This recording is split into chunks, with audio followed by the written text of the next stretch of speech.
मुझे तुमने दाता बहुत कुछ दिया है।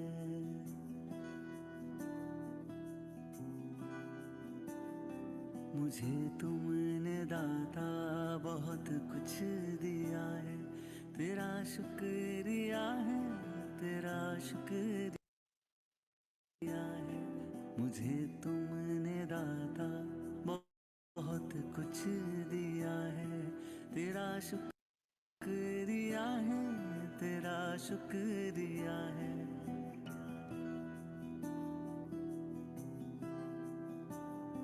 ना मिलती अगर दी हुई दात तेरी, तो क्या थी जमाने में औकात मेरी। तुम्ही ने तो जीने के काबिल किया है। तेरा शुक्रिया है, तेरा शुक्रिया है। मुझे तुमने दाता बहुत कुछ दिया है। मुझे है सहारा तेरी बंदगी का, है जिस पर गुजारा मेरी जिंदगी का। मिला मुझको जो कुछ तुम्ही से मिला है। तेरा शुक्रिया है, तेरा शुक्रिया है। मुझे तुमने दाता बहुत कुछ दिया है। किया कुछ न मैंने, शर्मसार हूँ मैं। तेरी रहमतों का तलबगार हूँ मैं। दिया कुछ नहीं बस लिया ही लिया है। तेरा शुक्रिया है, तेरा शुक्रिया है। मुझे तुमने दाता बहुत कुछ दिया है।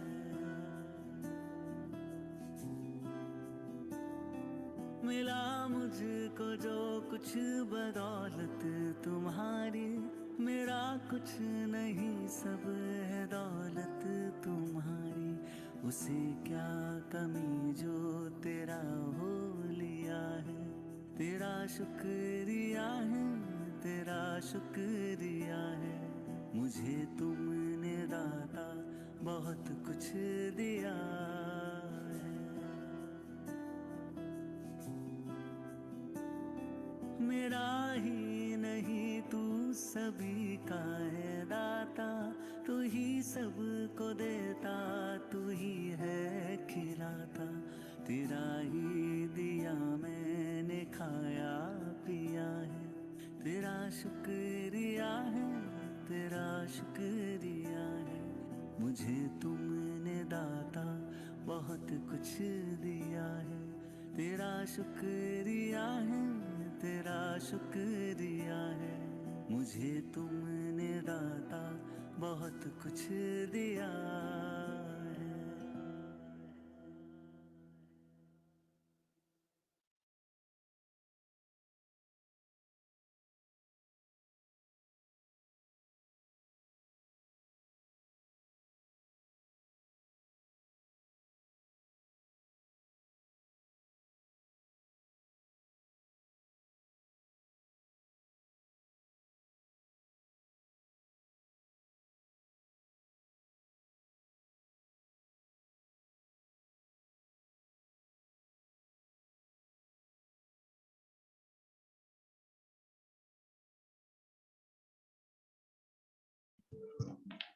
ओम शांति अपर्णा बहन, आप स्टार्ट कर सकते हैं। हेलो, ओम शांति। ओम शांति। आवाज आ रही है बहन मेरी सिस्टर? जी आ रही है। Okay, thank you.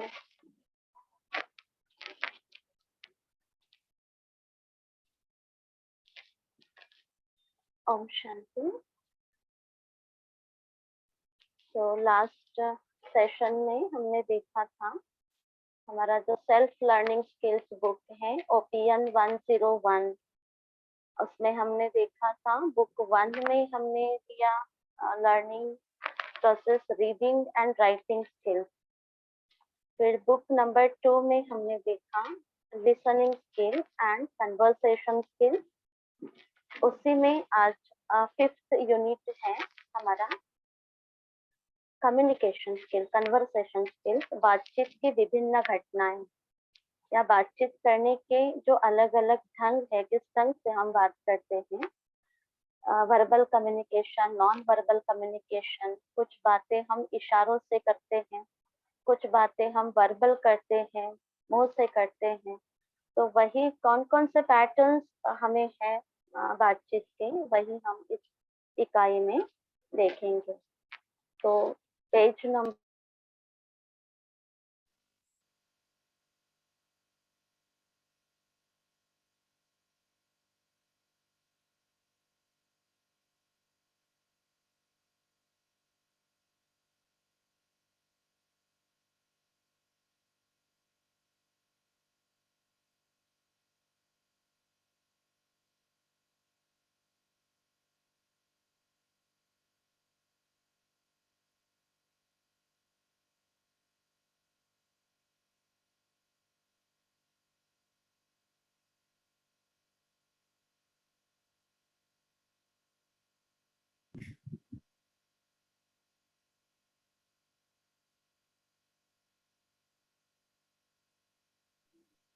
दीदी आपकी आवाज नहीं आ रही है।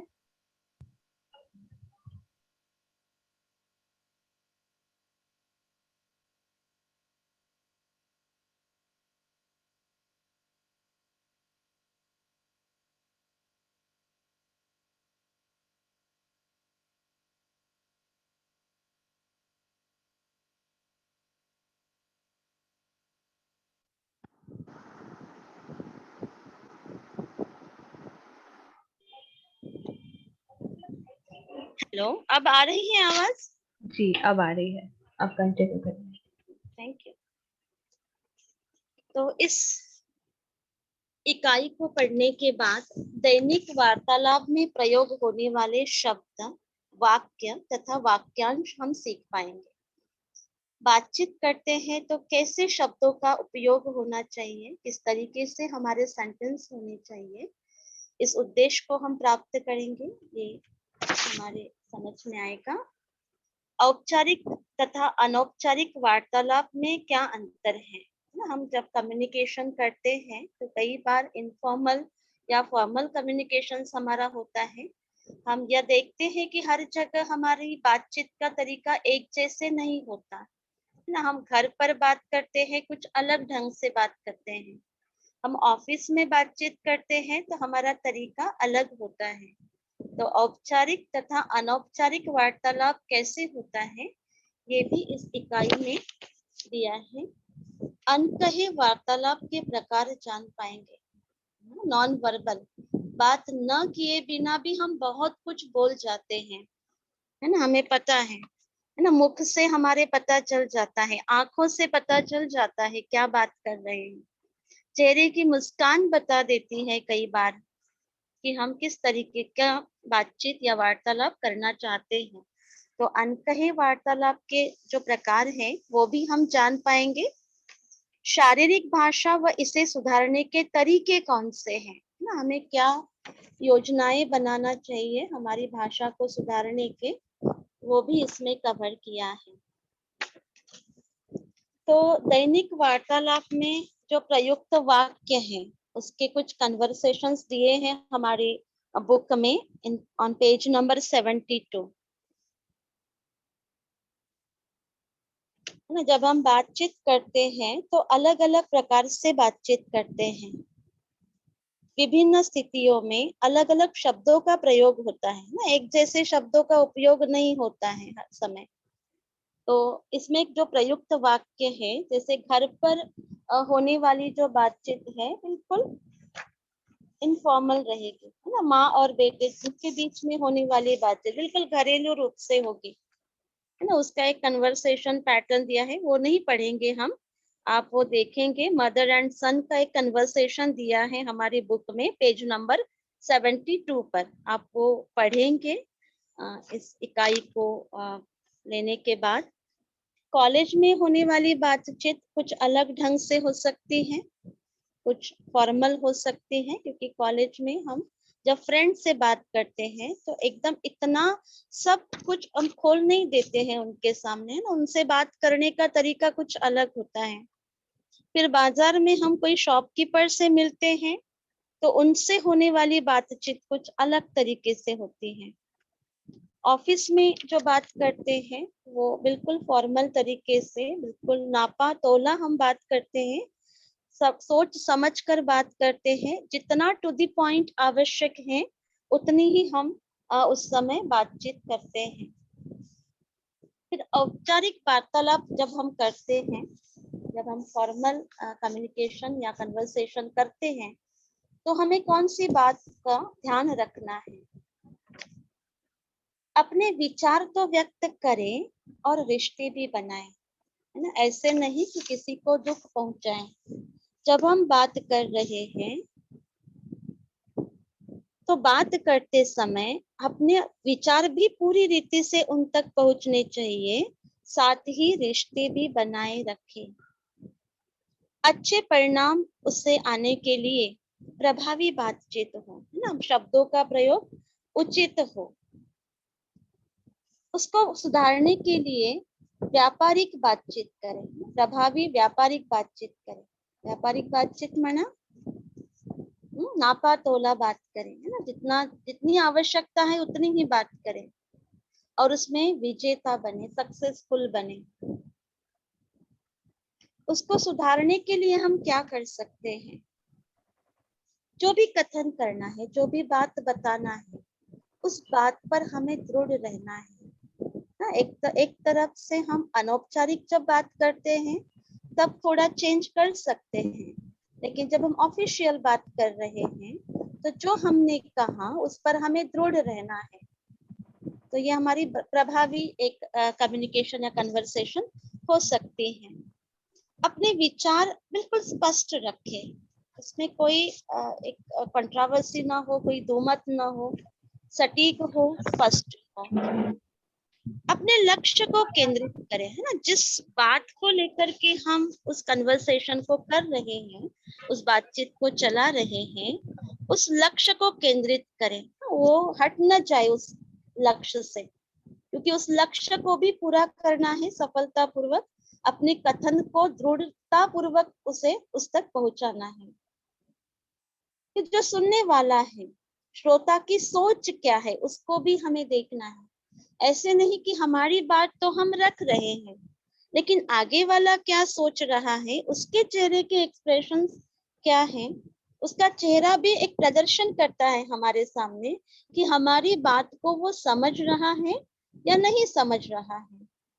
तो उसकी सोच के आधार पर अपनी बातचीत में हम उसी समय परिवर्तन करें। विश्वास पात्र बने, है ना, जब हम बात कर रहे हैं तो आगे वाले का विश्वास उस पर बैठे, इस तरीके से हमारी बातचीत हो। बेकार की बातों में समय नष्ट ना करें, ना, कई बार वो रिलेटेड भी नहीं होते, सेंटेंसेस रिलेटेड नहीं होती, वो बात रिलेटेड नहीं होती।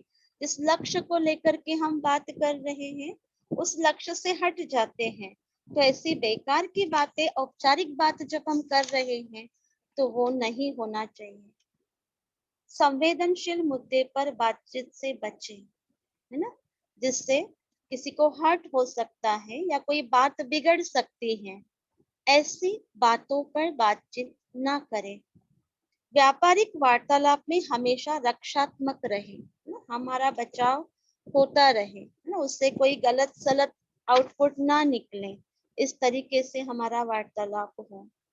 विनम्र होकर के बातचीत करें, ना, ये तो हमारे विद्यालय का पहला नियम है कि जब हम बात करते हैं बड़े ही विनम्र होकर के बात करते हैं। और औपचारिक वार्तालाप में ये बहुत महत्वपूर्ण बात है कि जब हम किसी से बातचीत कर रहे हैं तो हमेशा विनम्र रहे, बड़े ही शालीनता से, विनम्रता से हम बात करें।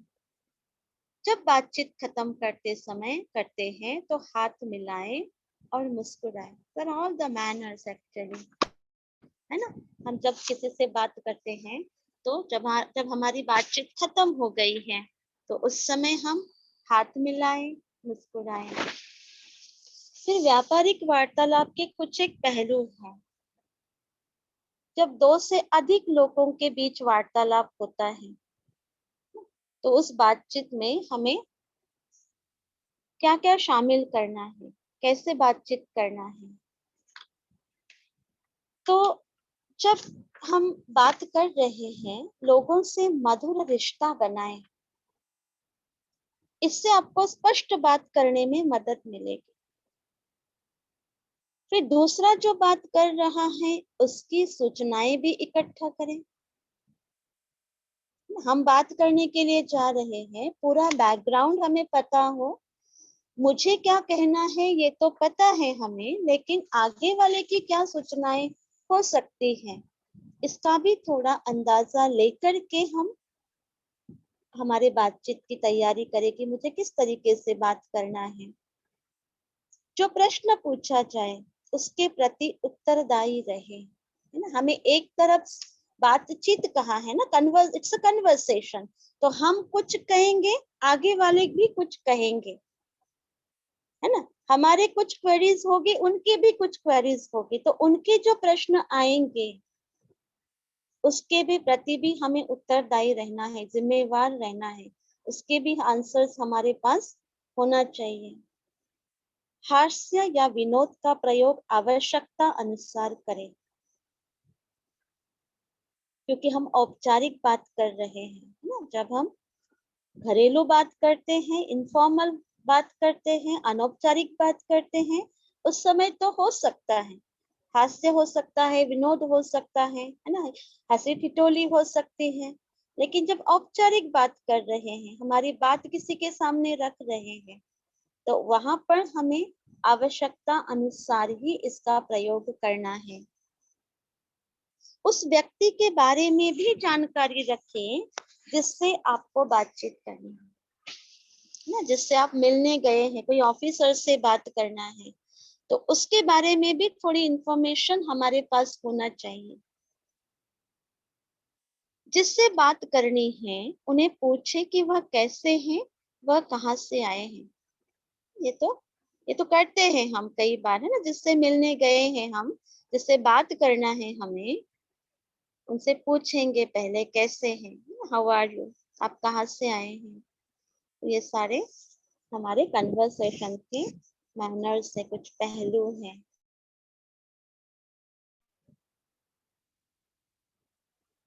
कुछ सामान्य रुचि की बातचीत करें और हमेशा ध्यान पूर्वक सुने कि व्यक्ति क्या कह रहा है, ये किस बात की तरफ जाता है। This is one of the learning skill, that's listening. हमें बहुत ध्यान पूर्वक सुनना है उस व्यक्ति की बात को, है ना। केवल सुनाना नहीं, लेकिन सुनना भी उतना ही इम्पोर्टेंट है। एक सफल कन्वर्सेशन के लिए सुनना भी उतना ही जरूरी है जितना सुनाना जरूरी है। वार्तालाप करते समय इन पहलुओं को हमें बहुत ध्यान से देखना है। जब हम सामान्य बातचीत करते हैं तो कौन कौन सी ध्यान देने वाली बातें हैं। अपनी बुरी आदतों की जांच करें। अब ये कैसे, बुरी आदतें कौन सी हो सकती हैं, है ना। कई लोग है ना च्युइंगम खाते हैं बात करते समय, और खाते रहते हैं और बात भी करते रहते हैं। तो अगर ये बुरी आदत ऐसी है तो वो हमें त्यागना है, वो हमारे अंदर ना हो, तब एक सफल बातचीत हो सकती है। ऐसी आदतों पर हम अंकुश रखें। बोलने की तरह सुनना, माना जैसे हम लगातार बोलते हैं उसी तरह हम लगातार सुनने की भी आदत रखें। दूसरों को बोलने का जरूर हम मौका दें, आंख से आंख मिलाकर बात करें ना। पूरा हमारा बॉडी लैंग्वेज भी उसको सपोर्ट करें, मुस्कुराए। हमारा मुस्कुराना आगे वाले को आराम देता है, सुकून देता है ना। उसकी भी रुचि बढ़ती है बातचीत करने में। इसलिए बोलते तो हैं, लेकिन साथ भी हमें सुनने की भी आदत रखनी है। बातचीत की समाप्ति हमारी कैसे हो, इस पर भी ध्यान दें। दूसरों को धन्यवाद दें। धन्यवाद, आपने बहुत अच्छा आपका कीमती समय हमें दिया है। इस तरीके के कुछ वाक्यांश उसमें हो। कभी भी बातचीत को अधूरा न छोड़े, बहुत जरूरी है ना। कई बार क्या होता है कि आगे वाले की बात हमें पसंद नहीं आई, कुछ अलग ढंग से बात कर रहे हैं, ऐसे में हम बीच से ही उस बात को छोड़ करके आते हैं। लेकिन ये एक सफल बातचीत के लिए ध्यान देने योग्य बात है कि बातचीत को कभी भी अधूरा न छोड़े, उसकी समाप्ति ठीक ढंग से हो।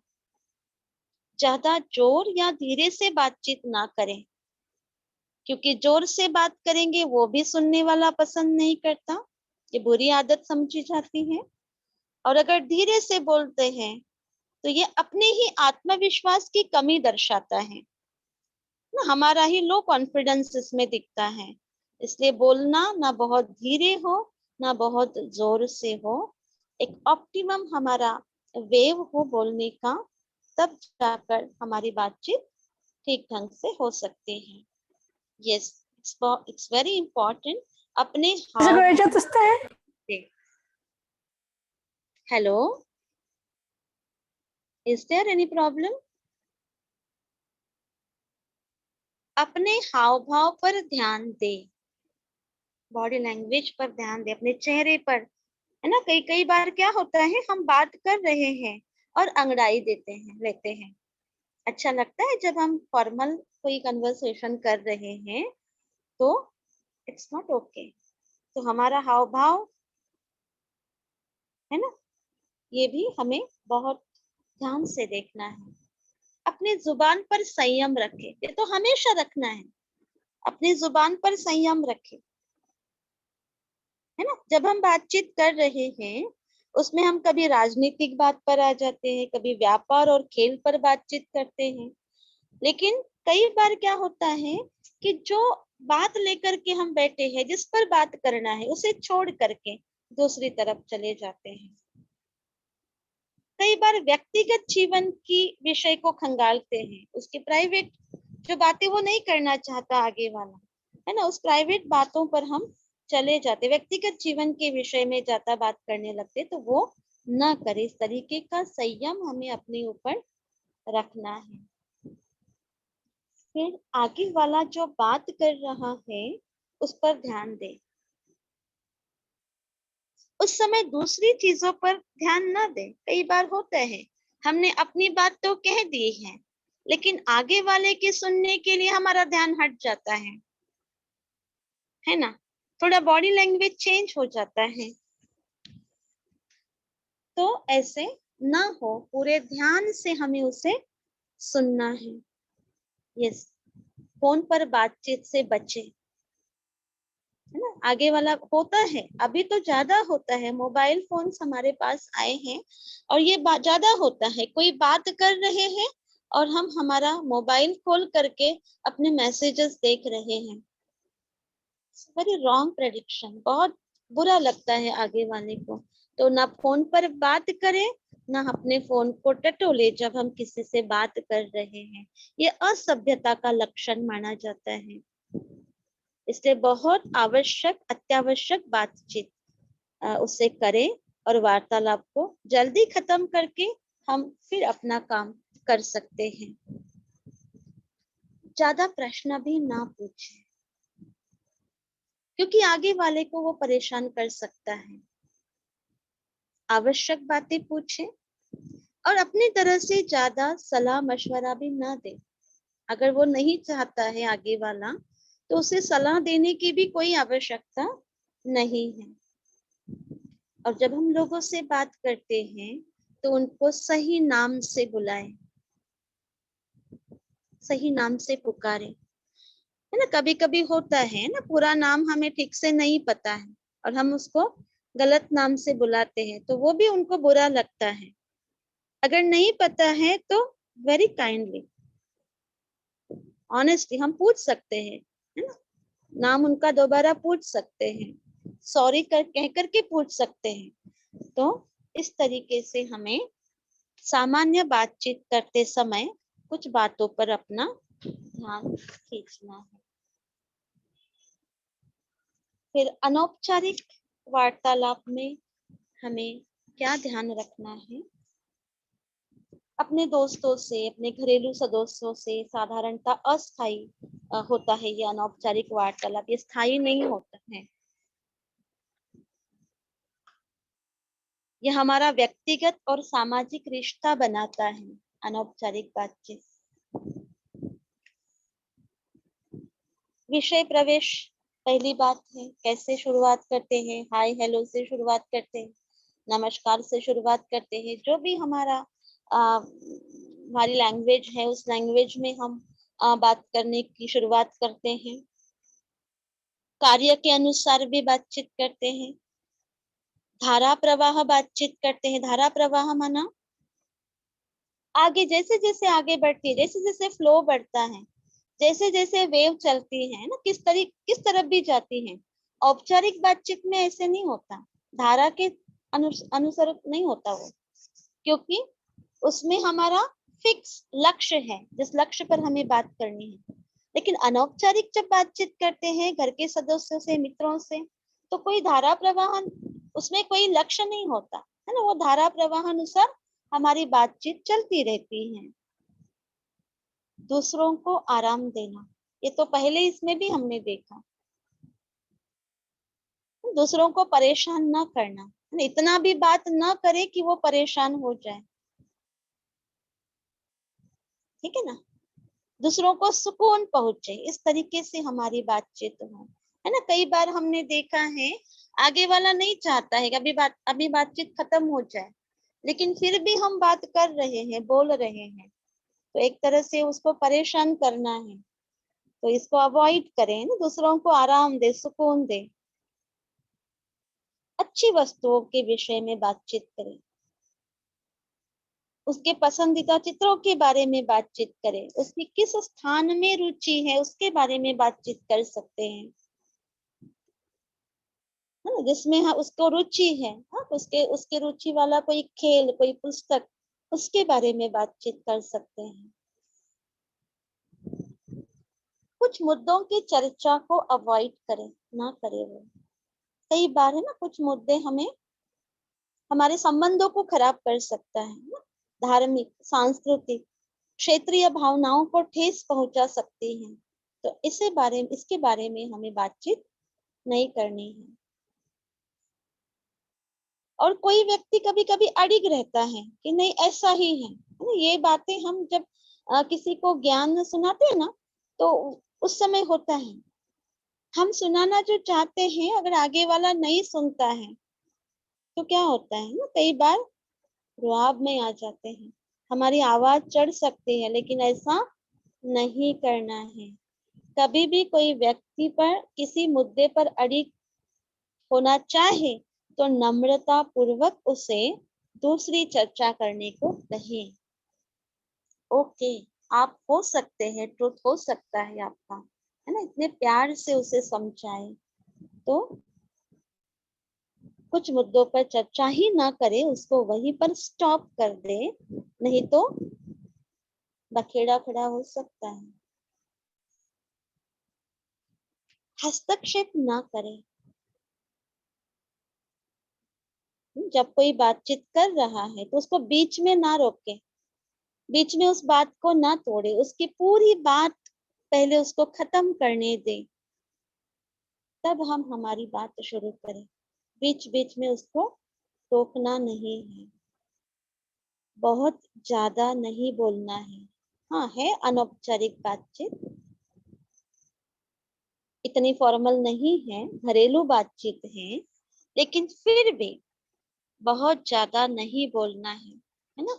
और ब्रह्मा कुमारी ने तो बहुत सुंदर एक टैगलाइन दी है, कम बोलो, धीरे बोलो, मीठा बोलो, सोच समझ कर बोलो ना। इसमें सारा सार आ जाता है आज के इस लेसन का। कम बोलो, धीरे बोलो, मीठा बोलो एंड सोच समझ कर बोलो। तो बहुत ज्यादा नहीं बोलना है। आपके पास बोलने के लिए कुछ अच्छा मुद्दा ना हो तो कुछ भी ना बोले, भले चुप रहे। यह साधारण नियम अनावश्यक बात बोलने से आपको बचाएगा। कई बार होता है ना, कोई कंटेंट नहीं होता हमारे पास बोलने के लिए, है ना. त्याला मराठीत खूप छान शब्द आहे वायफळ बोलणे. काही त्याचं कनेक्शन नसते कुठल्या गोष्टीशी, कुठल्याच गोष्टीचं कनेक्शन नसणे, स्टिल वी आर टॉकिंग. तो ऐसे अनावश्यक बातें बोलने से बचना है. फिर नजर मिलाकर बात करना बहुत आवश्यक है. आगे वाले से हम बात कर रहे हैं, आई कांटेक्ट बना रहे, कॉन्फिडेंस बना रहे, इधर उधर ना देखें. कई बार होता है, और ये तब होता है जब हमारी बातों में सच्चाई न हो. उस समय हमारी नजर हटती है, उस समय हमारी नजर इधर उधर देखने लगती है. इससे कॉन्फिडेंस से बात करें, नजर मिलाकर बात करें, ये हमारी आदत ही बन जाए. सुनना और अवलोकन करना. जब कोई बातचीत हो रही हो तो आप कुछ भी बोलने से पहले उसका अवलोकन करें. आगे वाले को सुन ले, बात को सुन ले, फिर सोचना क्या बोलना है. ठीक है ना. तो ये तो हो गई जब आमने सामने हम मिले तब जो हमारा वार्तालाप चलता है उसके बारे में, औपचारिक एंड अनौपचारिक. फिर आजकल तो हम ज्यादातर टेलीफोन वार्तालाप करते हैं. एक अच्छे वार्तालाप में प्रयोग होने वाले शब्द भी हमें बहुत ढंग से यूज करना है. जब हम टेलीफोन पर बात करते हैं, आज जीवन आवश्यक अंग बन गया है, लेकिन उस पर भी कुछ नियमों का पालन आवश्यक है. दक्षता की आवश्यक है, हमें बहुत सजग रह करके बात करना है, प्रभावी वार्तालाप करना है, सही तरीके से बात करना है. ये कोई आसान काम नहीं है, क्योंकि जो व्यक्ति फोन पर बात कर रहा है आप उसे देख नहीं रहे हैं, आपको उसके एक्सप्रेशंस नहीं पता. खैर, हम जब मिलते हैं, आमने सामने हैं, तो हम उस व्यक्ति को देख रहे हैं, उसके मूड को देख रहे हैं, है ना, उसके चेहरे के एक्सप्रेशंस को देख रहे हैं, और हम सम कर लेते हैं ना, इसका सुनने का भी मूड नहीं है तो हम अपनी बात को सम अप कर लेते हैं, हम रोक देते हैं. लेकिन टेलीफोन पर ये कोई सुविधा नहीं है. हाँ, हालांकि आजकल है, हम वीडियो कॉल करते हैं, वीडियो कॉन्फ्रेंसिंग करते हैं, उस समय हमें वो चेहरा दिखाई देता है, लेकिन केवल हम ऑडियो कॉल कर रहे हैं, उस समय हम उस व्यक्ति को नहीं देख सकते, और फिर हमें उससे वार्तालाप करना है. तो आजकल इसको समझने के लिए कई कंपनियों ने शुरुआत की है कि अपने कर्मचारियों को टेलीफोन पर बात कैसे करें उसकी भी ट्रेनिंग दी जाती है, कुछ निर्देश है उसके. तो साधारण तौर पर 3 भागों में बांटा जाता है टेलीफोन करने का वार्तालाप को.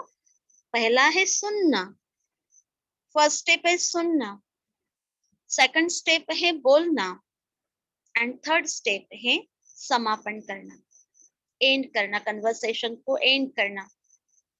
3 स्टेप्स में उसको डिवाइड किया है ना. तो सुनने के लिए क्या, कॉल सुनना मना क्या. जब आप फोन रिसीव कर रहे हैं तो सबसे पहले अपना परिचय देना.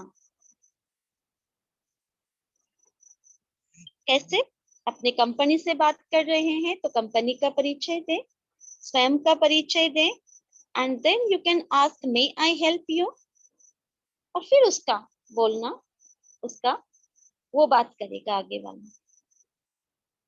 कॉल करने वाले का परिचय पूछना, ये फर्स्ट स्टेप में आता है. दूसरे स्टेप में है कॉल करना. जब हम कॉल करते हैं तो कॉल करने के सही समय का चुनाव करें, कब कॉल किया जाए. कई बार ऐसे होता है, हमें कॉल आता है किसी का और क्या कहते हैं घर के लोग, ये भी कोई समय है कॉल करने का? इनको समझता नहीं कि कब कॉल किया जाए, है ना? तो कॉल करने का सही समय का चुनाव, हम किसे फोन कर रहे हैं और किस समय पर वो किया जाए। अगर हम ऑफिशियल कॉल रात को 10 बजे करते हैं तो ये भी तो ठीक नहीं है, इट्स नॉट द मैनर। इसके लिए निर्देश दिया है कि कॉल करने का समय, सही समय का चुनाव हमें करना है। साथ ही हमें, अगर हमारे इंटरनेशनल कॉल है तो वहां के समय का भी हमें ध्यान रखना है। इंडिया और वहां पर समय का कितना अंतर है ना? हो सकता है कि यहाँ पर हम इवनिंग टाइम में हैं या नून टाइम में हैं, वहां पे रात है, ये भी हो सकता है। तो इसके लिए हमें सही समय का चुनाव करना बहुत जरूरी है। नंबर जांचें, कौन से नंबर पर हम डायल कर रहे हैं। कॉल करने की योजना बनाएं, प्लानिंग करें, कारण को समझे कि मैं किस लिए कॉल कर रहा हूँ। जो मुझे बात करनी है उन मुख्य बातों का लिस्टिंग करें, सूची बनाएं और उसी बातों को सामने रखें।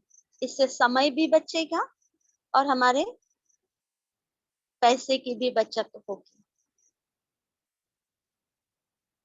कोई फोन लाइन पर कोई इंतजार कर रहा है और आप सूचना इकट्ठा कर रहे होते हैं तो ये भी बुरा है। इसलिए पहले से तैयारी रखें, है ना? जो बात हमें करना है उसकी तैयारी हमें पहले से करके रखनी है, पूरा प्लान करके रखना है, उन बिंदुओं को लिख के रखना है, पॉइंट्स को निकाल के रखना है, दैट्स सब, योजना बनाना है। मैत्रीपूर्ण बात करें।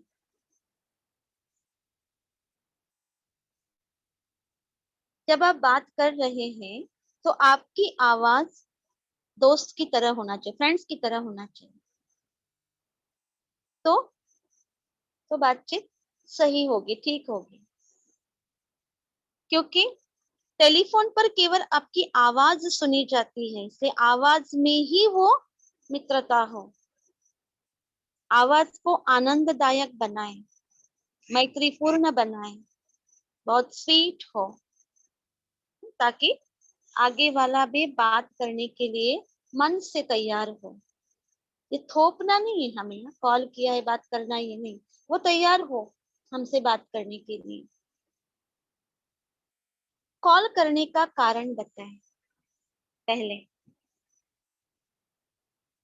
अपना परिचय दे, तो पहले भी देखा है, अपना परिचय दे, उसके बाद उसे बताएं कि किससे बात करना है।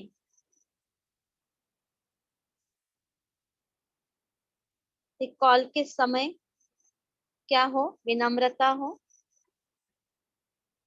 चेहरे पर मुस्कान बनाए रखें, क्योंकि मुस्कान बहुत बड़े बड़े काम कर देती है। आप ये समझ सकते हैं कि फोन पर बात करते हुए चेहरे की मुस्कान तो दिखाई नहीं देगी आगे वाले को, है ना, केवल बात ही सुनाई दे रही है उसको। लेकिन अगर चेहरे पर मुस्कान है तो मुख से बातें भी बहुत पॉजिटिव निकलेगी, गुस्से वाली बात नहीं निकलेगी। इसलिए चेहरे पर मुस्कान बनाए रखें, भले आगे वाला कुछ सुना देवे लेकिन चेहरे की मुस्कान न जाए। ध्यान पूर्वक सुनना, संदेश देना और प्रतिक्रिया देना। बातचीत को ध्यान पूर्वक सुने, है ना, हर समय आई सी, यस, हाँ हाँ ऐसे रिस्पॉन्स देते रहे, ताकि उसे भी समझे फोन कटा नहीं है, फोन शुरू है। उसके मुख्य बिंदुओं पर ध्यान जरूर दे, है ना, ऐसे नहीं कि उसको लगे डिस्कनेक्ट हो गया है फोन। तो बहुत प्यार से, ध्यान से सुने और फिर उसके बाद जो हमें संदेश देना है, जिसके लिए कॉल किया है, वो संदेश देवे और वो भी सही सही बोले, धीरे बोले, आराम से बोले, और यदि महत्वपूर्ण है तो उसे दोहरा भी सकते हैं। और उसकी प्रतिक्रिया भी लें, है ना। फिर प्रतिक्रिया देना। अब आगे वाले को हमने संदेश दिया, उसने प्रतिक्रिया दी, ये हमें समझना है, जान लेना है कि आगे वाले ने उसको ठीक ढंग से सुना या नहीं सुना है। तो इसलिए फिर से उसको दोहराना है और फिर कॉल समाप्त करना। लास्ट स्टेप, पहली थी सुनना, दूसरी थी बोलना, कॉल करना, और तीसरी है कॉल के समय कॉल को समाप्त किस तरीके से करना है।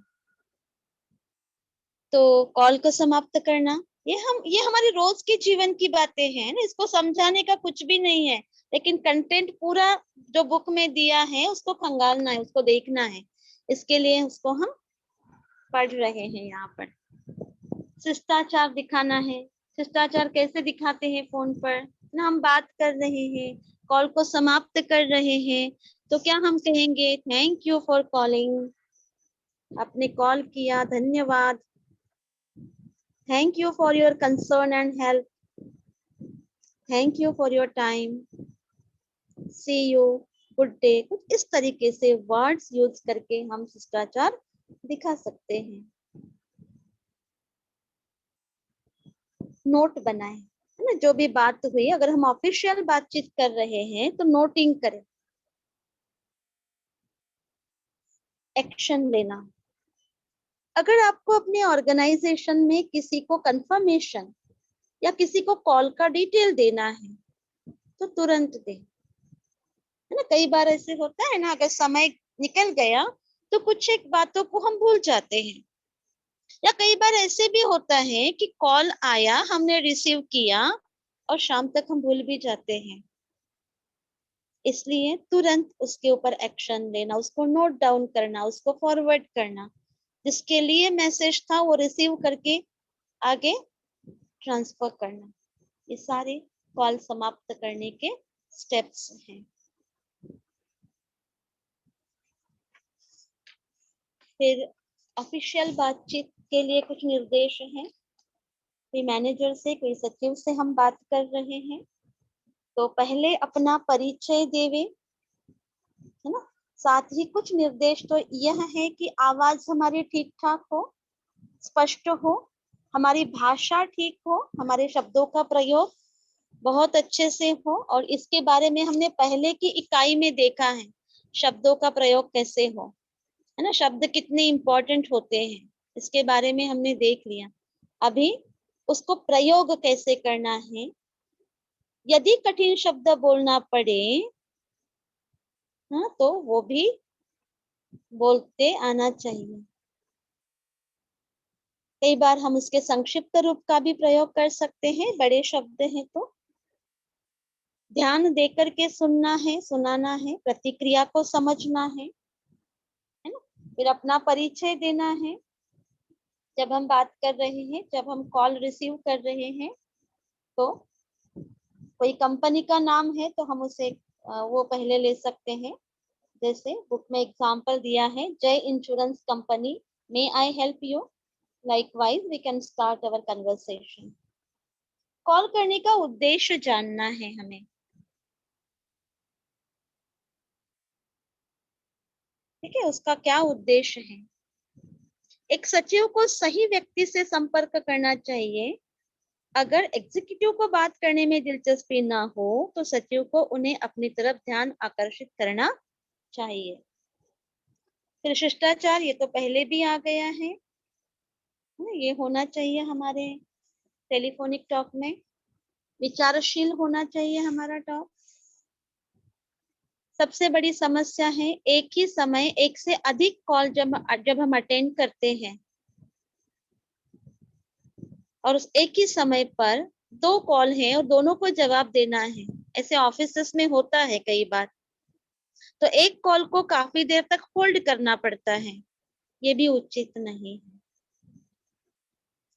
है ना। कभी भी ज्यादा देर तक होल्ड पर नहीं रखना है, ये भी हो।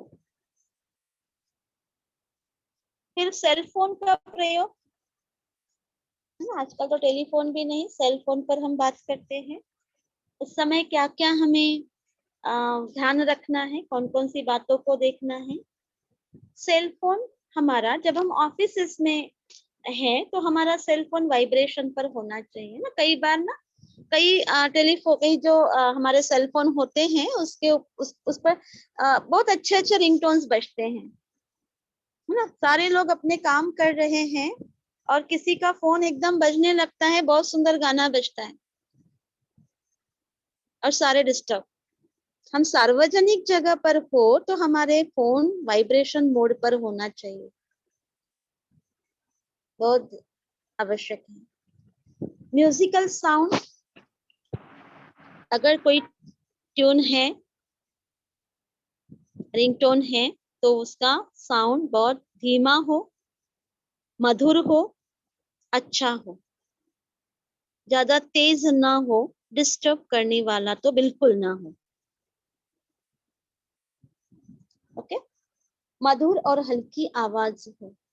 जब आप बात करते हो सेल फोन पर, telephone and cell phone is one and the same thing, लेकिन बुक में थोड़ा अलग तरीके से दिया है, तो हमें वो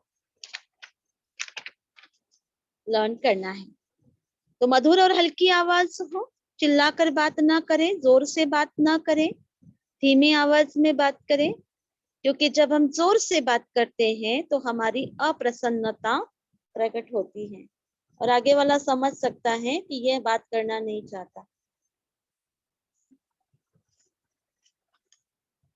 सही स्थान, हाँ, स्थान कहाँ से बात कर रहे हैं। आप मीटिंग में बैठे हो, आप कक्षा में बैठे हो, उस समय हमें सेल फोन का यूज नहीं करना है। विशेष तौर पर यंग जनरेशन बाइक पर होते हुए भी सेल फोन का यूज करते हैं, तो बाइक पर सेल फोन पर बात ना करें। बातचीत के लिए सही जगह की तलाश की जाए। अगर हम कोई व्हीकल पर हैं तो रुक करके बात करें। किसी व्यस्त स्थान पर हैं तो वहां से थोड़ा सा बाहर निकलकर, मीटिंग से बाहर निकलकर अगर इम्पोर्टेंट है तो बात करें। Otherwise we can avoid our call and we can take another time.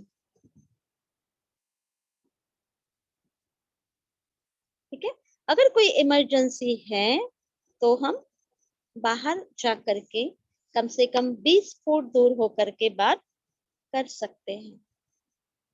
अगर किसी से हमें कॉन्फिडेंशियल बात करनी है, कोई ऑफिशियल बात है, तो उसे एकांत या स्थान पर जा करके कर सकते हैं। और बात करने का जो मुख्य केंद्र है उस पर ध्यान दे। जब हम फोन पर बात कर रहे हैं तो दूसरा काम न करें, यह आपके लिए खतरनाक हो सकता है ना। आजकल देखिए सेल फोन पर बात करते करते, है ना, कितने सारे काम कर लेते हैं दूसरे। तो कई एक्सीडेंट्स भी होते हैं, इसमें कई दुर्घटनाएं होती हैं। कोई आयरनिंग कर रहा है, प्रेस कर रहे हैं, सेल फोन पर बात करते करते कोई भोजन बना रहे हैं, खाना बना रहे हैं, तो ऐसे बातों से हमारा ध्यान हट सकता है और कुछ खतरनाक बातें भी हो सकती हैं। तो बहुत ढंग से, बहुत सावधानी से हमें सेल फोन का प्रयोग करना है। ये तो हो गई सारी शाब्दिक बातचीत, शब्दों के द्वारा वार्तालाप। लेकिन कुछ अशाब्दिक वार्तालाप का भी हमारे जीवन में बहुत महत्व है, जिसे हम अनकहा वार्तालाप कह सकते हैं। बिना बोले अपने आप आगे वाले को अपनी बात समझाना, लेकिन उसको वर्बल से कॉम्प्लीमेंट करना ही होता है, केवल अशाब्दिक वार्तालाप से भी काम नहीं चलता। कुछ अशाब्दिक और कुछ शाब्दिक वार्तालाप, है ना, कुछ बोलकर और कुछ इशारों से, तो वो बहुत अच्छी तरह से अपनी बात को हम आगे वाले तक पहुंचा सकते हैं, है ना। कौन कौन से टाइप है, किस तरह से हो सकता है अशाब्दिक वार्तालाप। छूकर, है ना, कई बार स्पर्श से समझ जाता है ना। माँ बच्चे से बात करती है, उसको बताना नहीं पड़ता है मैं तुझसे कितना प्यार करता हूँ, उसका जो स्पर्श है, उसके सर पर हाथ घुमा करके ही उसको पता चल जाता है कि माँ उसे क्या कहना चाह रही है। देख कर, है ना, गुस्सा दिखाना हो तो आंखें देखते ही किसी को समझ सकता है इसको गुस्सा आया है। ये अशाब्दिक वार्तालाप के कुछ संदेश वाहक है। आंख मिलाकर, है ना, कोई बात नहीं जची है तुरंत उससे आंख मिलाएंगे हम, क्या कहना चाहते हो भाई, तो आगे वाला समझ जाता है। आवाज देकर, आवाज कैसे देते हैं, बोलना तो है नहीं, अशाब्दिक वार्तालाप है ना, आवाज कैसे देते हैं, कैसे आवाज देते हैं, ताली बजाकर या शुक शुक ऐसे कुछ आवाज देकर, है ना, कोई कोई पेन ठक ठक करके, नॉक करके दरवाजे पर, इस तरीके से आवाज देकर भी हो सकता है। इशारा करना, चेहरे की अभिव्यक्ति, चेहरे की अभिव्यक्ति क्या हो सकती है, आंखें मिचमिचाना, है ना, या मुस्कुराना, ये भी चेहरे की अभिव्यक्ति है। हिचकना, कभी कभी कोई किसी की बात अच्छी ना लगे तो क्या करते हैं, है ना, कुछ अलग रिएक्शन देते हैं। हमारा पहनावा भी बहुत कुछ बोल जाता है ना। विशिष्ट मुद्राएं दिखाना, सुगंध तथा ध्वनिया, ये सारे अशाब्दिक वार्तालाप के माध्यम हैं। इसमें शब्दों का प्रयोग निषेध होता है। ये बहुत पुराना तरीका है, प्राचीन तरीका है। जब भाषा पता नहीं थी, भाषा का प्रयोग नहीं किया जाता था, तब भी इसका प्रचलन था।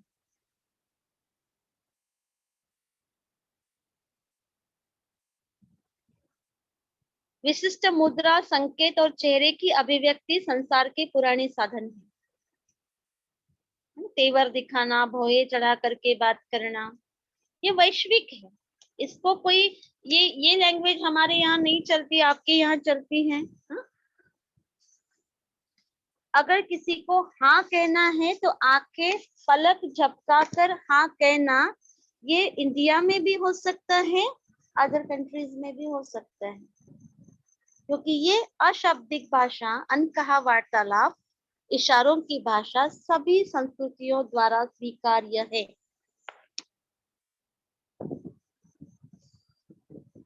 तो ये वैश्विक है ना। मुस्कुराना एक विश्वव्यापी संकेत है खुशी प्रकट करने की। ऐसे नहीं होता कि आप मुस्कुराए इंडिया वाले तो खुशी हैं, दूसरे मुस्कुराए तो दूसरा कुछ और प्रेडिक्शन है। नो, सो इट्स यूनिवर्सल, हर जगह पे उसका मीनिंग सेम है। अनकहा वार्तालाप आपकी दृष्टि और सोच पर आधारित है। आपकी दृष्टि और सोच पर आधारित है।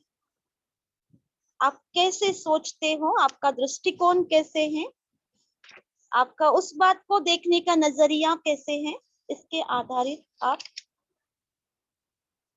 वो अशाब्दिक वार्तालाप करते हैं। क्या प्रकार से बात होती है, शारीरिक भाषा, है ना। चेहरा, क्या कहते हैं, चेहरा हमारा दर्पण है। चेहरा हमारे दिमाग का आईना होता है। कितने सारे देखिए एक्सप्रेशंस दिए हैं चित्र में, चेहरे के सारे एक्सप्रेशंस, दिमाग की सोच और हृदय के भाव चेहरे पर भाव प्रकट करते हैं। समझ में आ जाता है इसके अंदर क्या चल रहा है। और कुछ लोग तो चेहरे के भाव समझने में बहुत माहिर होते हैं, चाहे वो वक्ता हो चाहे श्रोता हो, चेहरे को पढ़ना और भाव प्रस्तुत करना जानते हैं, है ना। एक वक्ता है, उसको पता है कि लिसनर्स आर नॉट गुड, वो नहीं सुन रहे अच्छे से, वो भी बोलते बोलते कुछ मुंह करेगा, सुनने वाला नहीं चाहता है सुनना, वो भी अपना दिखाएगा, मुझे नहीं सुनना है। उसके एक्सप्रेशन से पता चलेगा, उसके बॉडी लैंग्वेज से पता चलेगा। आंखें, आंखें तो क्या कुछ नहीं बोल जाती है, सबसे प्रभावी भाग है चेहरे का, है ना। कहा जाता है कि बिना कहे आंखें बहुत कुछ बता देती हैं। अपने अंदर उठने वाले भाव आंखों से व्यक्त होते हैं। प्यार की अभिव्यक्ति, आकर्षण, लगनशीलता, सबका एक्सप्रेशंस आंखों से बिल्कुल सटीक होता है, बिल्कुल ठीक ढंग से पता चल जाता है आगे वाले को इसके अंदर क्या चल रहा है ना। आंखों से ऊपर तो कई सारे फ्रेजेस भी आई हैं। आंख फड़कना, आंखों में जलन होना, बुरी दृष्टि, है ना, कई बार कहते इसकी बुरी दृष्टि है, दैट मीन्स आंख से आई हुई ये सारी फ्रेज है। आंखों की उदासीनता, है ना। तो आंखें एक तरह से उच्च स्तर पर भाव अभिव्यक्त करती है हमेशा, इसलिए आंख से आंख मिलाकर बात करना काफी सार्थक होता है। फिर आवाज भी बहुत महत्वपूर्ण है। मानवीय आवाज अलग अलग अर्थ प्रकट करती है ना। आवाज में अगर कंपन हो तो समझ में आता है दुख में है।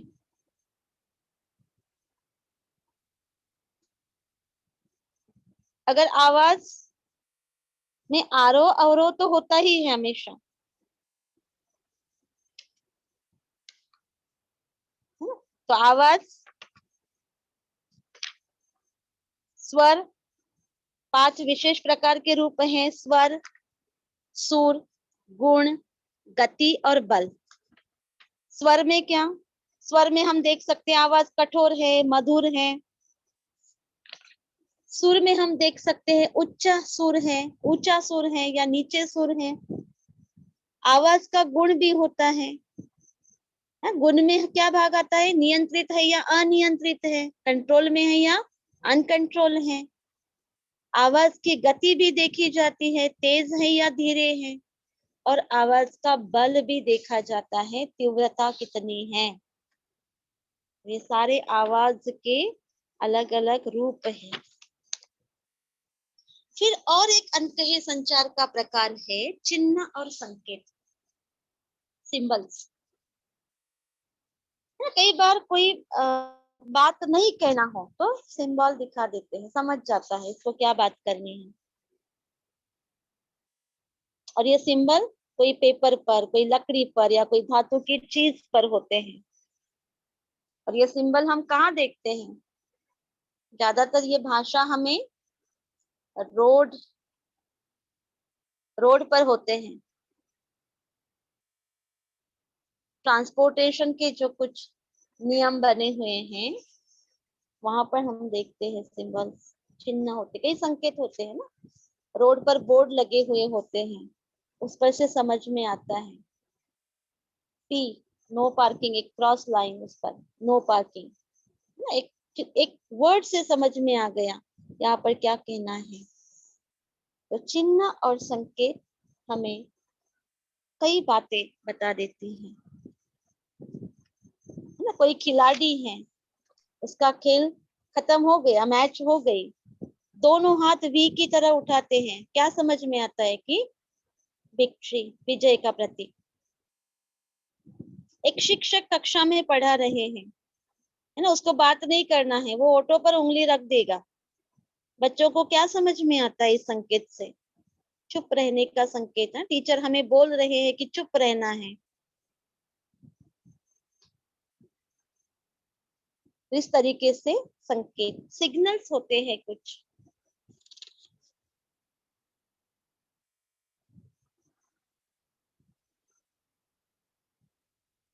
फिर विशिष्ट मुद्राएं, इशारे या संकेत भी होते हैं। विशिष्ट मुद्रा दिखाकर इशारा तथा संकेत द्वारा हम अपनी बात पहुंचा सकते हैं। आपके बैठने का तरीका आपकी विशिष्ट मुद्रा को दर्शाता है।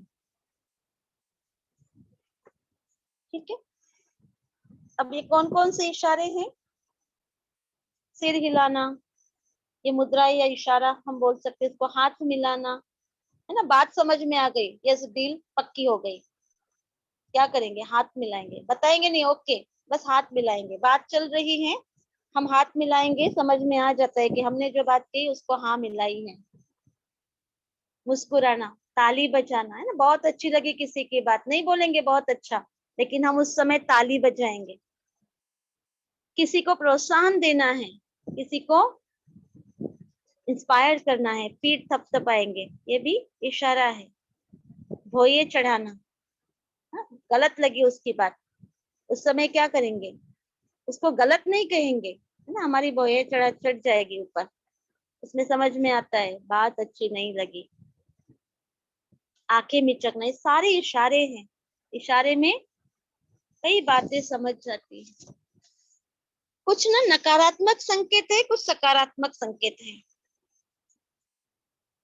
नकारात्मक संकेत क्या होते हैं? झुककर खड़ा होना, हाँ, आगे वाला बात कर रहा है, हम झुककर खड़े हो गए, मुंडी नीचे, आंखें नीचे, आगे वाला समझ जाएगा इसको बात नहीं करना है। मुंह फैलाना, ये घरों में होता है, बहुत गुस्सा आया है, अब क्या करें, बात तो करना नहीं है, मुंह फैलाकर बैठ जाएंगे। नकारात्मक संकेत है ना। जो बात नहीं जची है, पसंद नहीं है, उसको दर्शाने का ये तरीका है। बाह या पैर झुलाना, तो कई बार कोई मीटिंग में बैठे हैं, कोई कोई लोग हमने देखा है कई बार पैर को हिलाते रहते हैं। बहुत एक महत्वपूर्ण बात पर चर्चा चल रही है और कोई क्या करते हैं, पैर हिलाते रहते हैं। माना वो आपके उस बात में इन्वॉल्व नहीं होना चाहते, ये उसका नकारात्मक संकेत है ना। और ये छोटे बच्चे करते हैं, जीभ निकालना, कोई गलत बात हो गई तुरंत जीभ निकाल निकाल लेते हैं बाहर, हाँ गलत हो गया। कुछ सकारात्मक संकेत भी हम देते हैं, जैसे ताली बजाना, मुस्कुराना, पीठ थपथपाना, हाथ मिलाना, ये सारे सकारात्मक संकेत हैं। हाँ, अंत है संचार में पहनावे का भी एक योगदान है, क्योंकि एक व्यक्ति जिस प्रकार का वस्त्र पहनता है उससे उसका व्यक्तित्व झलकता है, क्योंकि ये प्रथम प्रभाव पड़ने का साधन है। हम किसी से मिलते हैं तो सबसे पहले तो हमारा पहनावा हमारी पर्सनालिटी को देखते हैं। एक्सटर्नल पर बात करेंगे तब इंटरनल दिखाई देगा, लेकिन पहले तो पहनावे से पता चलता है। इसलिए ऑफिस में कपड़े पहनने का भी एक तरीका होता है।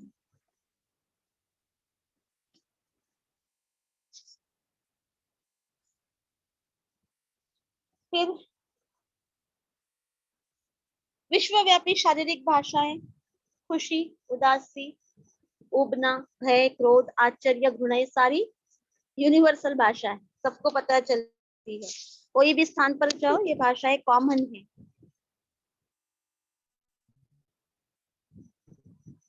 नौकरी के साक्षात्कार के लिए कुछ शारीरिक भाषाएं हमें कौन सी यूज करनी है, देखिए वो इम्पोर्टेंट है।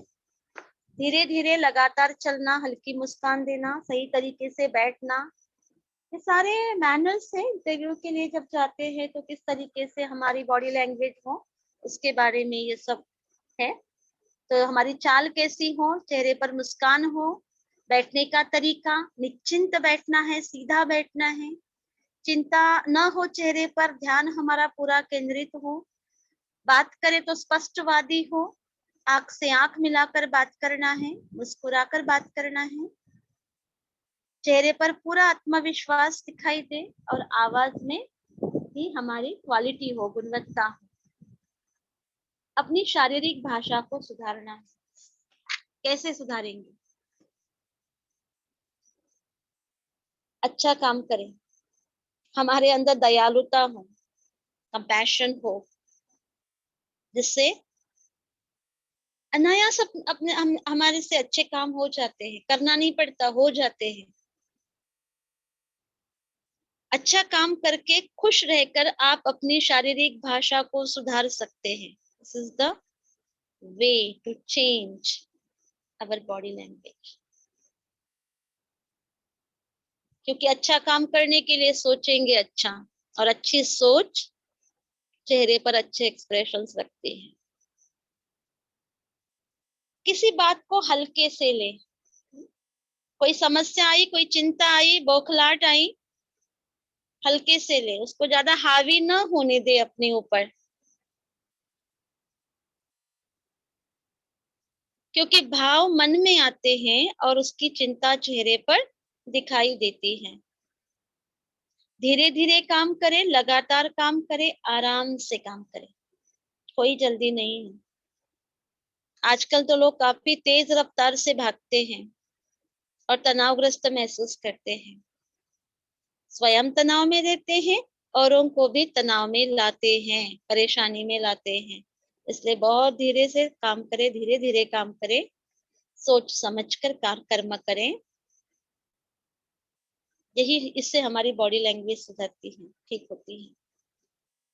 लोगों से मिलना, दोस्तों की तरह व्यवहार करना, सामाजिक बनने का प्रयास करें, लोगों से मिलें, लोगों से मुस्कुराकर बात करें, दोस्तों की तरह व्यवहार करें,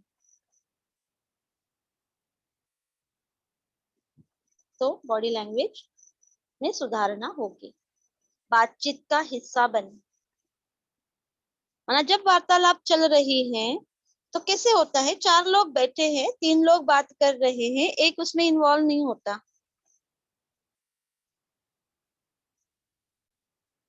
उसका हिस्सा बने, एंजॉय करे, सहयोग करे, आनंद अनुभव करे। जब कोई बोल रहा हो तो लोगों का ध्यान विचलित नहीं करे,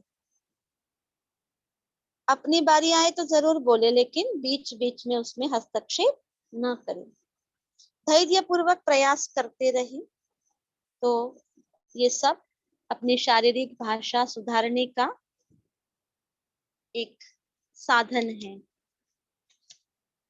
तो इस इकाई में हमने देखा औपचारिक वार्तालाप कैसे हो, अनौपचारिक वार्तालाप कैसे हो, और हमारे अशाब्दिक शब्दों के बिना बातचीत कैसे होती है, उसके कुछ पहलुओं को हमने देखा है। तो यहाँ पर हमारा बुक नंबर 2, बुक 2 में यूनिट 5 हो गए। अब हम चलेंगे, एक छोटा सा रहा हुआ है बुक 3 में, यूनिट 7, बुक रेफरेंसेस। संदर्भ पुस्तकें जो होती हैं, जब हम पढ़ते हैं तो कई बार उन पुस्तकों में पर्याप्त कंटेंट नहीं होता है,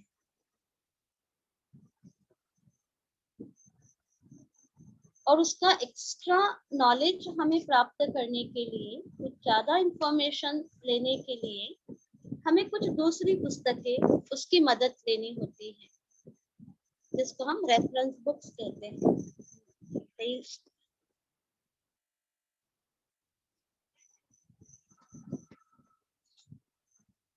संदर्भ पुस्तकें या रेफरेंस बुक, ये हमारा बुक 3 है। एक ही बुक के, लर्निंग स्किल बुक के 3 पार्ट्स हमने देखे, बुक 1, बुक 2 एंड बुक 3।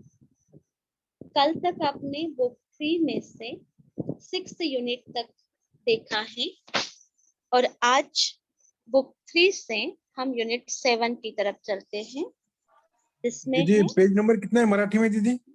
हाँ, बताती हूँ।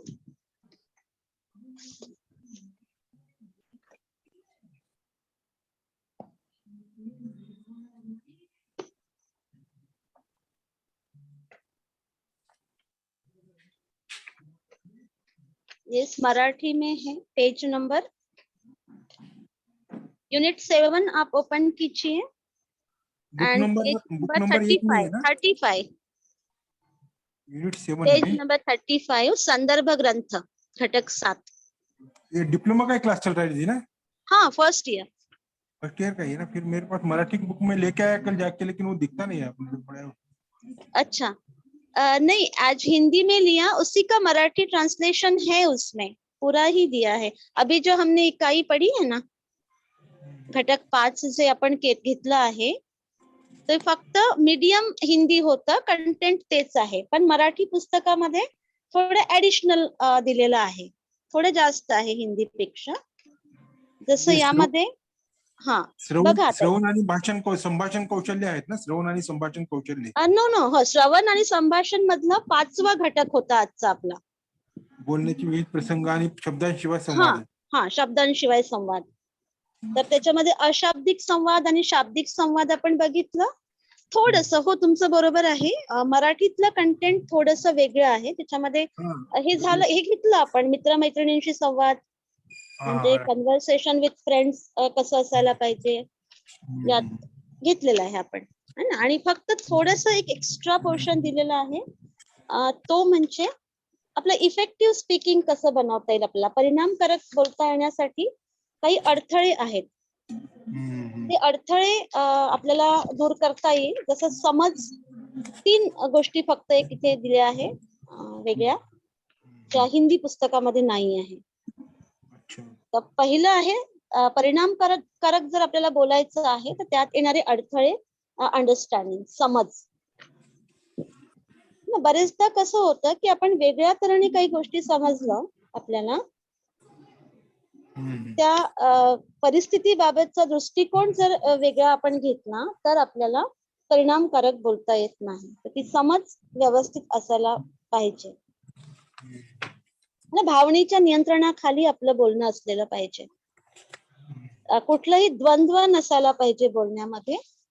परिस्थितीची जाणीव ठेवून, समोरच्याचा दृष्टिकोन लक्षात घेऊन आपल्याला आपलं परिणामकारक आपलं बोलणं करता येतं. त्यानंतर जेव्हा आपण परिणामकारक आपल्याला संवाद करायचा आहे कुणाशी, तर भावनेने ओथंबलेले शब्द आपले असले पाहिजे. म्हणजे त्यात भावना, असं कोरडं बोलणं नको. जेव्हा आपण व्यक्तीशी संवाद करतो आणि काळजीपूर्वक त्याच्याशी ते आपलं जर कौशल्य आपण यूज करतो आहे, तर आपल्याला त्या शब्दांवरती आपली कमांड पाहिजे आणि ते भावनात्मक शब्द पाहिजे, है ना. आणि मराठी पुस्तकांमध्ये ना 57 नंबरच्या पेज मध्ये खूप छान कविता दिली आहे शब्दांवर. वामन निंबाळकरांची ती कविता आहे. शब्दांनीच पेटतात घरे दारे देश आणि माणसे सुद्धा. हा किती सुंदर अर्थ आहे त्या कवितेमध्ये. शब्द विझवतात आगही, शब्दांनी पेटलेल्या माणसांची. शब्द नसते तर पडल्या नसत्या डोळ्यातून आगीच्या ठिणग्या. वाहिले नसते आसवांचे महापूर, आले नसते जवळ कुणी, गेले नसते दूर. किती अर्थ आहे या शब्दांमध्ये. तर शब्द जेव्हा आपण यूज करतो ते भावनेने ओथंबलेले असले पाहिजे, तर परिणामकारक बोलणं होतं. निकृष्ट श्रवण, म्हणजे अगदीच श्रवणामध्ये जर प्रॉब्लेम असेल तरी पण आपल्याला परिणामकारक बोलता येत नाही. कारण एक चांगला वक्ता व्हायचं असेल तर एक चांगला श्रोता असणं गरजेचं आहे. जर लिसनर नसेल मी, तर माझं बोलणंही तेवढं परिणामकारक होत नाही. तर अशा प्रकारे ह्या 3 फक्त पॉइंट्स एक्स्ट्रा दिलेले होते मराठीच्या पुस्तकामध्ये. आणि आता संदर्भ ग्रंथ बुक 3 मधला घटक 7, कालपर्यंत घटक 6 झालेला आणि आज आपण घेतोय घटक 7 संदर्भ ग्रंथ. हा ऍक्च्युअली जो बुक 2 मधला 5वा घटक होता, हा मागे राहिलेला आपण घेतलेला आता, आणि कालपर्यंत घटक 6 झाला, आज घटक 7 घेतोय संदर्भ ग्रंथ. पेज नंबर मराठी मधला 35. त्यानंतर हिंदीचा जो पेज नंबर आहे, इंग्लिशचा आहे 189 पेज नंबर, आणि हिंदीचा आहे 59, बुक 3 मध्ये 59 पेज नंबर. बुक 3 मध्ये कसं आहे हा, आपण अगदी लवकर संपवणार आहे हा. उद्देश याचा जर आहे, संदर्भ पुस्तकांचा उद्देश काय आहे? शैक्षिक कार्यों में संदर्भ पुस्तकों की भूमिका तथा महत्व समझेंगे। वो तो हम सभी भली भांति समझते हैं, संदर्भ पुस्तकों का क्या महत्व है, क्योंकि जब हम अध्ययन करते हैं तो उस अध्ययन करते समय पूरी जानकारी नहीं मिल पाती है उस कंटेंट से। कुछ एडिशनल अगर हमें जानकारी चाहिए तो हम निश्चित तौर पर रेफरेंस बुक्स को यूज करते हैं। कई बार ऐसे होता है कि शब्द का अर्थ नहीं समझ में आता तो हम डिक्शनरी का यूज करते हैं। कोई विचारों की व्याख्या समझ में नहीं आती तो ऐसे समय पर हम विश्वकोश को यूज करते हैं, है ना। कई बार हमें कोई संदर्भ, कोई हिस्टोरिकल कोई इवेंट को समझना पड़ता है तो उस समय हम रेफरेंस बुक्स को यूज करते हैं। तो शब्दकोश, विश्वकोश, गैजेट्स आदि को हम इस इकाई में देखेंगे। संदर्भ पुस्तक क्या होती है? जब कोई विशेष जानकारी हमें चाहिए होती है उस समय हम संदर्भ पुस्तक देखते हैं, जहां से हमें विश्वसनीय कुछ इंफॉर्मेशन मिलती है और व्यापक सूचनाएं भी हमें मिलती हैं। कौन कौन सी पुस्तकें हम देखते हैं ज्यादातर हमारे व्यावहारिक जीवन में? निर्देश पुस्तिका हम देखते हैं, जैसे कोई मशीन या कोई वाहन या कोई यंत्र हमारे घर में आता है तो उसके साथ एक बुकलेट आती है हमेशा, माहिती पुस्तिका, तो वो भी हमें, वो भी एक तरह से, ये मराठी में नहीं है, ये ध्यान रखिए आप, मराठीमध्ये हे कंटेंट नाही आहे। डायरेक्ट इथे संदर्भ ग्रंथांचे प्रकारच दिलेले आहेत, ते आपण घेणार आहोत समोर।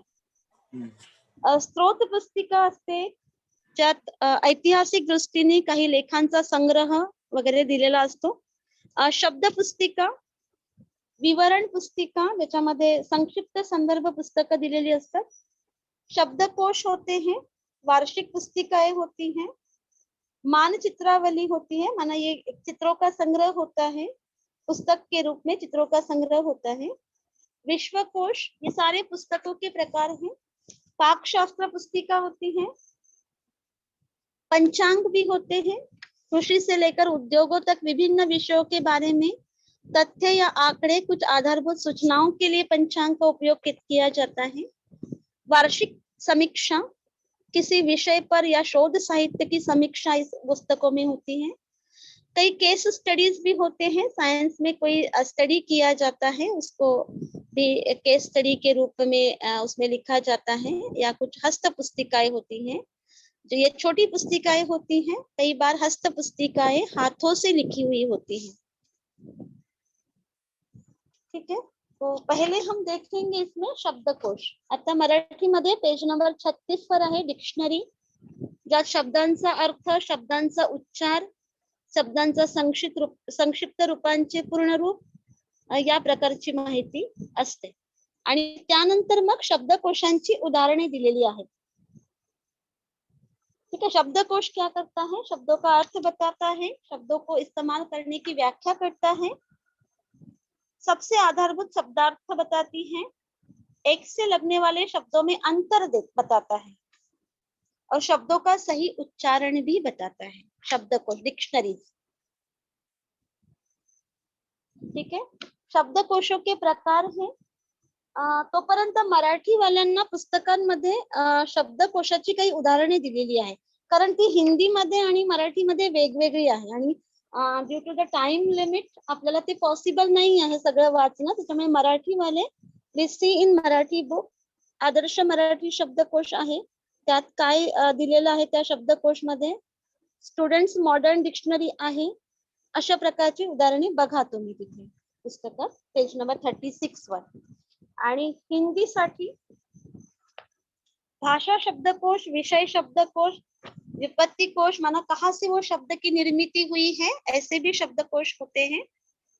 सामान्य शब्दकोश, विशेष शब्दकोश या अनुवाद शब्दकोश। तो कई प्रकार के शब्दकोश होते हैं। कुछ एक इस प्रकार से दिए हैं परंपरागत शब्दकोश, है ना, जिसमें हम आजकल ये तो आजकल हम इंटरनेट पर भी कई वर्ड्स ढूंढ लेते हैं। ये पुस्तक के रूप में होता है, यह एक जो पुरान काल से ये शब्दकोश चलता आया है। आधुनिक शब्दकोश भी कुछ अभी आए हुए हैं, जैसे स्टारडिक्ट या न्यू ऑक्सफोर्ड अमेरिकन डिक्शनरी है। हम कंप्यूटर पर इसे देख सकते हैं, इंटरनेट पर देख सकते हैं। कुछ जो शब्दकोश है चित्रांकन के साथ होते हैं, ना, चित्रों के साथ होते हैं। कोई जटिल घटना है, कोई अवधारणा है जो समझ में नहीं आती, उसको व्याख्या करने के लिए चित्रों की मदद ली जाती है। तो ऐसे भी कुछ शब्दकोश होते हैं। एक्टिवेटर शब्दकोश, ये व्यावहारिक अर्थ पर प्रकाश डालने के लिए कुछ आधारभूत शब्द होते हैं, उनके पीछे के महत्वपूर्ण विचार दिए होते हैं। उस शब्द को समझने के लिए कुछ विचार दिए होते हैं, जिसके उदाहरण से वो अच्छे से समझ जाते हैं शब्द। ठीक है। और थिसॉरस शब्दकोश है जो historical thesaurus of the Oxford English dictionary है, जिसमें 9,20,000 वर्ड्स हैं। फिर एनसाइक्लोपीडिया विश्वकोश, यह वर्ड एक ग्रीक वर्ड से आया है, एनकिनक्लियोस पेडेसिया। इस वर्ड से इसका अर्थ है जनरल एजुकेशन। इस शब्द से ये आगे आया है। ये अनेक पुस्तकों का समूह है जिसमें हमें भाषा संबंधी जानकारी मिलती है। ठीक है, जो उदाहरण दिए हैं यहाँ पर विश्वकोश के, वो भी हम देखेंगे। ज्ञानकोश या विश्वकोश, एन्साइक्लोपीडिया। मराठीतले उदाहरण बघा, मराठी विश्वकोश आहे, ज्यात मराठी राज्य साहित्य आणि संस्कृती मंडळ याचे एकूण 20 खंड आहे। आतापर्यंत 1 ते 15 व 18 प्रकाशित झालेले आहेत। आणि या ज्ञानकोशामध्ये सर्व ज्ञान शाखा संबंधी माहिती मराठी भाषेत दिलेली आहे।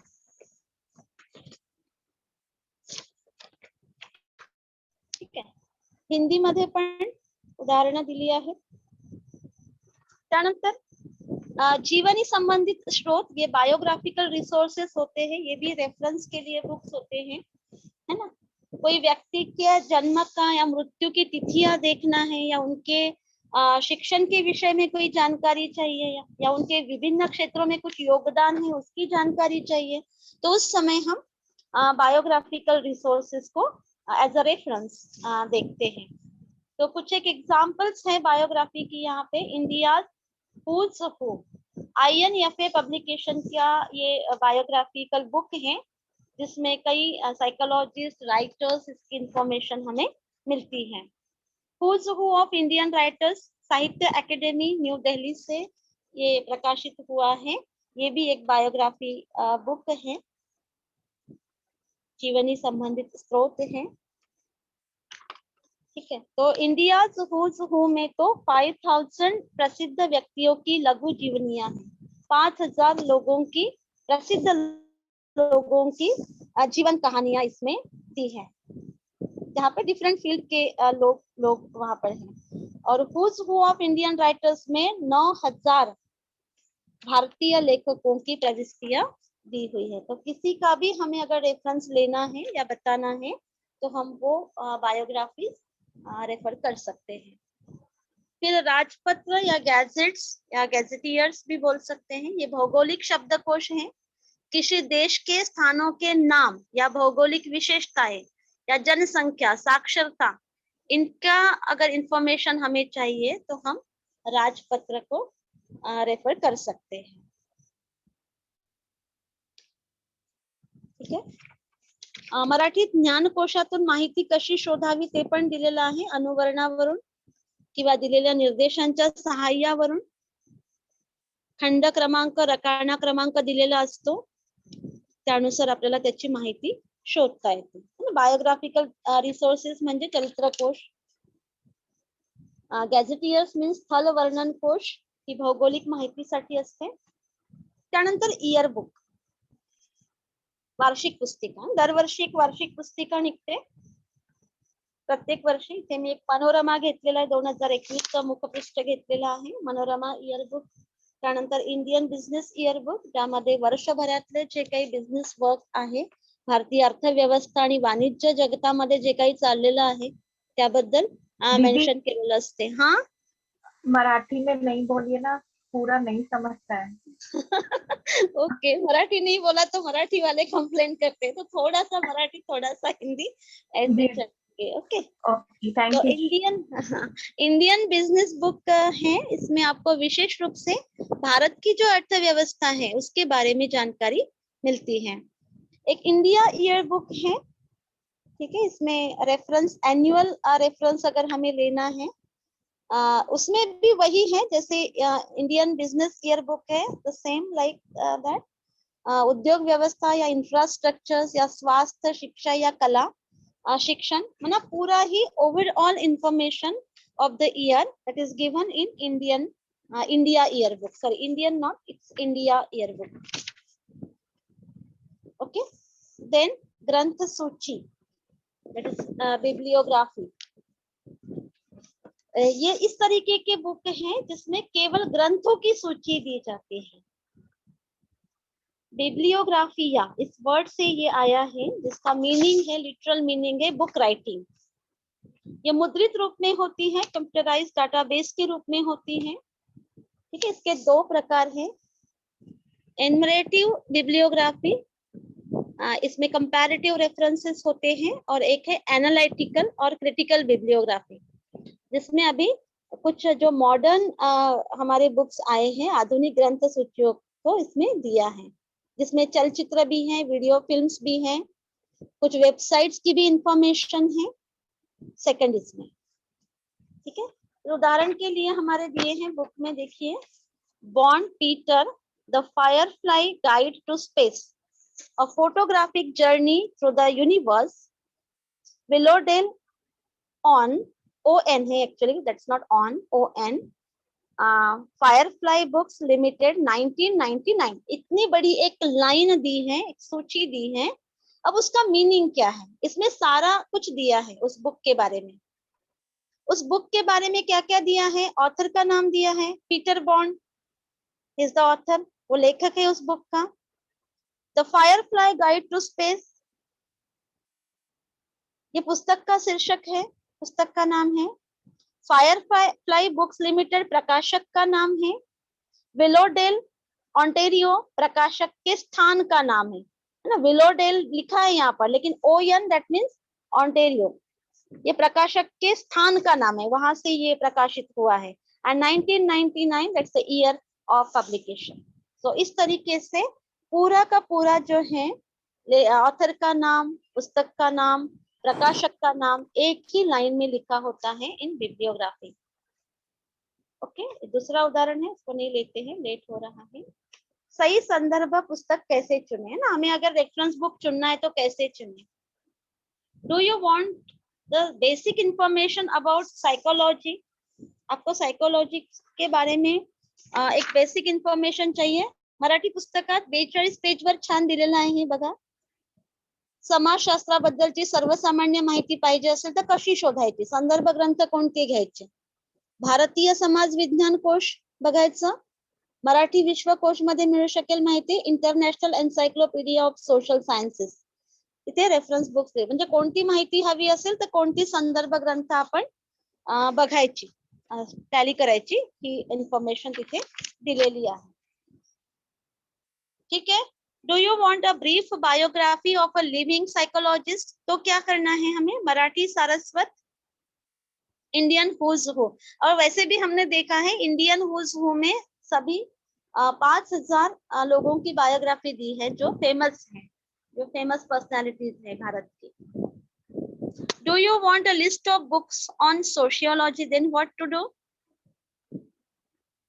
See the Marathi bibliography, Indian National Bibliography and Library Catalog and Indian Books in Print.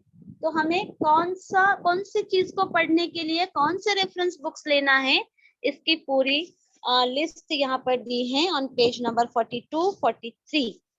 ये सारे हिंदी में नहीं है, कुछ कंटेंट हिंदी में मिसिंग है, कुछ कंटेंट मराठी में मिसिंग है, लेकिन आपको उसमें कोई विचलित होने की जरूरत नहीं है, क्योंकि जो कंटेंट आपके बुक में है उसी में आपके क्वेश्चन सेट्स आते हैं, क्वेश्चंस आते हैं। ठीक है, तो इस तरीके से आज के हमारे ये 2 इकाई हम पूरी करते हैं।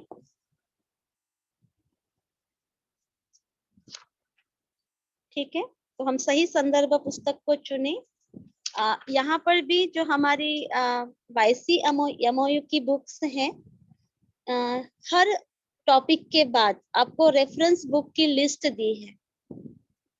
अगर आप कोई लाइब्रेरी से जुड़े हुए हैं तो आप जरूर उन बुक्स को रेफर कर सकते हैं, है ना, क्योंकि पहले ही हमने देखा कि जब हम अध्ययन करते हैं और जो हमारे पास अध्ययन की बुक्स आती हैं उसमें पर्याप्त इंफॉर्मेशन नहीं होती है, और कुछ रेफरेंसेस अगर हम चाहते हैं तो रेफरेंस बुक की मदद से हम उसको पढ़ सकते हैं। ठीक है, okay.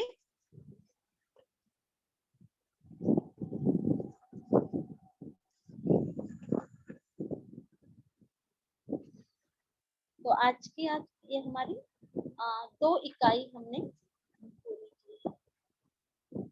Om Shanti.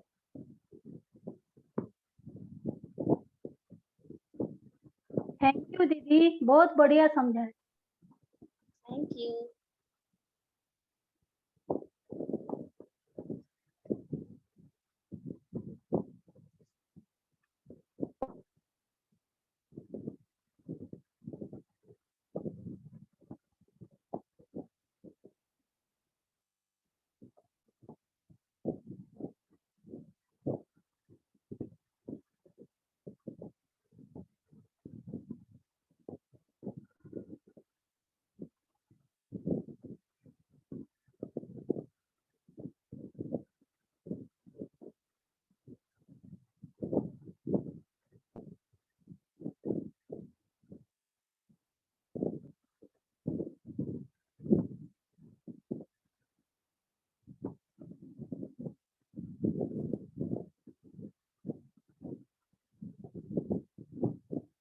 Om Shanti to all of